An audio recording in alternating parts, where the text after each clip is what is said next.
Assalamualaikum warahmatullahi wabarakatuh. Hai semua, kami dari kelompok 4 akan menjelaskan tentang involusi uteri pada ibu postpartum.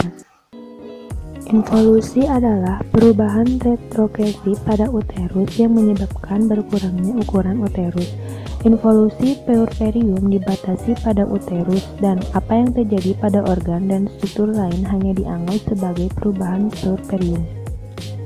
Involusi atau pengerutan uterus merupakan suatu proses di mana uterus kembali ke kondisi sebelum hamil dengan berat sekitar 60 gram. Proses ini dimulai segera setelah plasenta lahir akibat kontraksi otot-otot polos uterus. Dalam proses involusi uteri, pada akhir kala-3 persalinan, uterus berada di garis tengah, kira-kira 2 cm di bawah umbilikus dengan fundus bersandar pada promontorium sacralis. Pada saat ini, basar uterus kira-kira sama dengan basar uterus sewaktu usia kehamilan 16 minggu dengan berat 1000 gram. Peningkatan kadar estrogen dan progesteron bertanggung jawab untuk pertumbuhan masif uterus selama masa hamil. Pertumbuhan uterus pada masa prenatal tergantung pada hiperplasia, peningkatan jumlah sel-sel otot, dan hipertrofi, yaitu pembesaran sel-sel yang sudah ada. Pada masa postpartum, penurunan kadar hormon-hormon ini menyebabkan autolisis. Proses involusi uterus yaitu sebagai berikut. Pertama, autolisis merupakan proses penghancuran diri sendiri yang terjadi di dalam otot uterin. Enzim proteolitik akan memendekkan jaringan otot yang telah sempat mengendur hingga 10 kali panjangnya dari semula dan 5 kali lebar dari semula selama kehamilan. Sitoplasma sel yang berlebihan akan tercerna sendiri sehingga tertinggal jaringan fibroelastik dalam jumlah renik sebagai bukti kehamilan. Kedua, atrofi jaringan. Jaringan yang berproliferasi dengan adanya estrogen yang jumlah besar kemudian mengalami atrofi sebagai reaksi terhadap penghentian produksi estrogen yang menyertai pelepasan plasenta. Selain perubahan atrofi pada otot-otot uterus, lapisan kedua akan mengalami atrofi dan terlepas dengan meninggalkan lapisan basal yang akan bergenerasi menjadi endometrium yang baru. Efek oksitoksin. Intensitas kontraksi uterus meningkat secara bermakna segera setelah bayi lahir.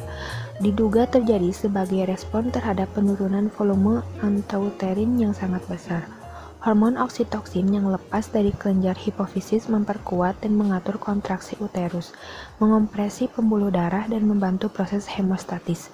Kontraksi dan retraksi otot uterin akan mengurangi suplai darah ke uterus.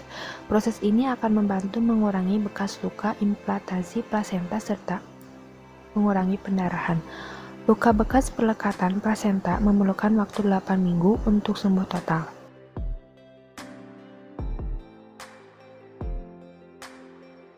Faktor-faktor yang mempengaruhi involusi uterus. Pertama, senam nifas merupakan senam yang dilakukan pada ibu yang sedang menjalani masa nifas.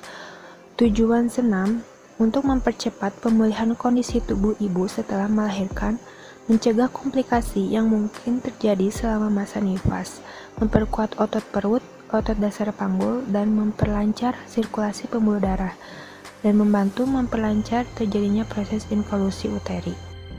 Mobilisasi dini ibu postpartum merupakan suatu gerakan yang dilakukan bertujuan untuk merubah posisi semula ibu dari berbaring miring-miring, duduk sampai berdiri sendiri setelah beberapa jam melahirkan.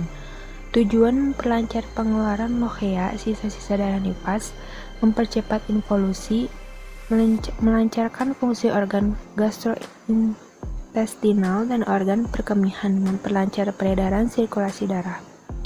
Menyusui dini. Menyusui dini merupakan salah satu faktor pendukung terjadinya proses involusi uteri karena dengan memberikan air susu ibu kepada bayi segera setelah melahirkan sampai 1 jam pertama akan memberikan efek kontraksi pada otot polos uterus. Gizi. merupakan proses organisme dengan menggunakan makanan yang dikonsumsi secara normal melalui proses digesti, transportasi, penyimpanan, metabolisme, dan pengeluaran zat yang tidak digunakan untuk mempertahankan kehidupan pertumbuhan dan fungsi normal dari organ-organ serta menghasilkan energi. Psikologis terjadi pada pasien postpartum blues merupakan perubahan perasaan yang dialami ibu saat hamil sehingga sulit menerima kehadiran bayinya.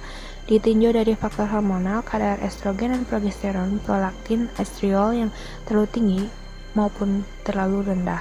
Kadar estrogen yang rendah pada ibu postpartum memberikan efek supresi pada aktivitas enzim monoamineoksidase, yaitu enzim otak yang bekerja menginaktifkan baik noradrenalin maupun serotonin, yang memberikan efek pada suasana hati dan kejadian depresi pada ibu postpartum.